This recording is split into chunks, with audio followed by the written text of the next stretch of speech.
Herkese selam. Bugün sizlerle birlikte iş defterini işleyeceğim. Ama ben bugün iş defteri işlemeyi istemiyorum.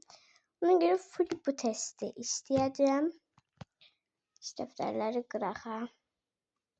Qıralamamı da çıxartmışam. Gəlin baxaq neçənci səhifədəyəm.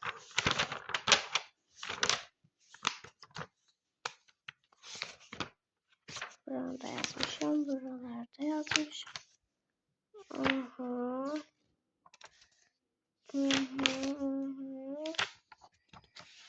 Allah buralarda yazmışam. 21'de kalmışam. Buna istediğimiz kadar işleyebiliriz. Ama buralara can yok da yani.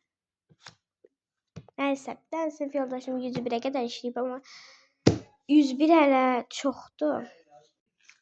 İşləyirəm. Yazdım birincisini.